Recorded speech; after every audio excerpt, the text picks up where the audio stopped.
السلام علیکم دوستو، آج ہم بات کریں گے نیو یارک شہر کے نئے میئر منتخب زوران ممدانی کے بارے میں۔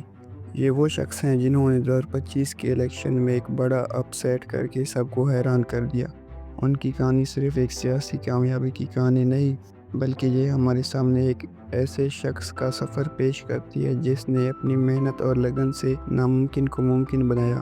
آج اس ویڈیو میں ہم ان کی زندگی کے ہر پہلو کو تفصیل سے جانیں گے۔ زوران ممدانی کی کہانی 1991 میں یوگینڈا کے شہر کمپالا میں شروع ہوئی۔ ان کے والد محمود ممدانی ایک مشہور پروفیسر اور دانشور ہیں جو کولمبیا یونیورسٹی میں پڑھاتے ہیں۔ ان کی والدہ میرا نائر ایک مشہور فلم ڈائریکٹر ہیں جنہوں نے مانسون ویڈنگ جیسی فلمیں بنائی ہیں۔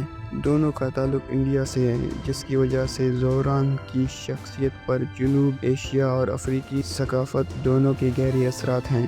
جب زوران 7 سال کے تھے تو ان کا خاندان نیو یارک شہر آ کر بس گیا، جہاں انہوں نے اپنی ابتدائی تعلیم bank street school for children میں حاصل کی۔ ہائی اسکول کے لیے انہوں نے Bronx high school of science میں داخلہ لیا، جو نیو یارک کے بہترین اسکولوں میں سے ایک سمجھا جاتا ہے۔ اس کے بعد انہوں نے بارڈن کالج سے افریقہ اسٹڈیز میں اپنی ڈگری مکمل کی۔ کالج کے دوران ہی ان میں سیاسی شعور بیدار ہونا شروع ہوا اور انہوں نے مختلف سماجی مسائل پر فعال طور پر کام کرنا شروع کیا۔ گریجویشن کے بعد زوران نے ہاؤسنگ کونسلز کے طور پر کام شروع کیا۔ اس نوکری میں انہوں نے غریب اور متوسط طبقے کے خاندانوں کو ان کے گھر بچانے میں مدد کی۔ یہ تجربہ ان کے لیے بہت قیمتی ثابت ہوا اور انہیں عام لوگوں کے مسائل کو قریب سے سمجھنے کا موقع ملا۔ اس کے ساتھ ساتھ وہ میوزک کے شوق کو بھی جاری رکھا۔ ینگ کارڈیمون کے نام سے ہپ ہاپ میوزک بناتے رہے۔ 2017 میں انہوں نے ڈیموکریٹک سوشلسٹ آف امریکہ میں شمولیت اختیار کی۔ یہ ان کی سیاسی زندگی کا ایک اہم موڑ ثابت ہوا۔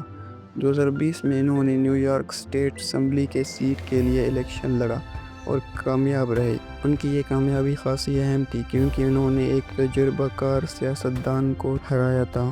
2024 میں انہوں نے نیو یارک شہر کا میئر بننے کا اعلان کیا۔ ان کے سامنے اینڈریو کیمو جیسے تجربہ کار سیاستدان تھے جن کا سیاسی کیریئر کافی طویل تھا۔ بہت سے لوگوں نے اسے ایک ناممکن جنگ سمجھا، لیکن زوران نے ہمت نہیں ہاری۔ انہوں نے ایک ایسی مہم چلائی جو عام لوگوں کے مسائل پر مرکوز تھی۔ ان کی الیکشن مہم نے نوجوانوں کو خاص طور پر متاثر کیا۔ انہوں نے سوشل میڈیا کو بہت مؤثر طریقے سے استعمال کیا اور اپنے پیغام کو براہ راست عوام تک پہنچایا۔ ان کی مہم کے اہم نکات میں رہائش کے مسائل، صحت کی دیکھ بھال اور معاشی انصاف جیسے معاملات شامل تھے۔ آخرکار نومبر 2025 میں انہوں نے 50.4% ووٹ لے کر کامیابی حاصل کی۔ یہ فتح کئی لحاظ سے تاریخی ہے۔ زوران پہلے مسلمان ہیں جو نیو یارک کے میئر بنے ہیں۔ وہ شہر کے پہلے جنوب ایشیا نژاد میئر بھی ہیں۔ اس کے علاوہ وہ نیو یارک شہر کے سب سے کم عمر میئر ہیں۔ یہ فتح ان تمام نوجوانوں کے لیے ایک امید کی کرن ہے جو سماجی تبدیلی لانا چاہتے ہیں۔ زوران ممدانی کی پالیسیاں عام آدمی کے مسائل کو حل کرنے میں مرکوز ہیں۔ ان کی چند اہم وعدوں میں شامل ہیں: کرایہ پر کنٹرول، پبلک ٹرانسپورٹ کو بہتر بنانا، منیمم ویج میں اضافہ، افورڈیبل ہاؤسنگ کے مزید یونٹس بنانا اور صحت کے نظام کو بہتر کرنا۔ انہوں نے تعلیم کے شعبے میں بہتری لانے کا بھی وعدہ کیا ہے۔ ہر نئے لیڈر کی طرح زوران ممدانی کے سامنے بھی کئی چیلنجز ہیں۔ انہیں اپنے وعدے پورے کرنے کے لیے دوسرے سیاستدانوں کے ساتھ مل کر کام کرنا ہوگا۔ کچھ لوگ ان کی پالیسیوں پر سوال اٹھاتے ہیں، جبکہ کچھ ان کے خیالات سے متفق نہیں ہیں۔ یہ سب ایک جمہوری نظام کا حصہ ہیں۔ ان کے لیے سب سے بڑا چیلنج یہ ہوگا کہ وہ اپنے وعدوں کو عملی شکل دے سکیں۔ زوران ممدانی کے پاس نیو یارک شہر کو بہتر بنانے کا ایک سنہرا موقع ہے اگر وہ اپنی پالیسیوں کو صحیح طریقے سے نافذ کر سکیں۔ ان کے لیے سب سے بڑا چیلنج یہ ہوگا کہ وہ اپنے وعدوں کو عملی شکل دے سکیں۔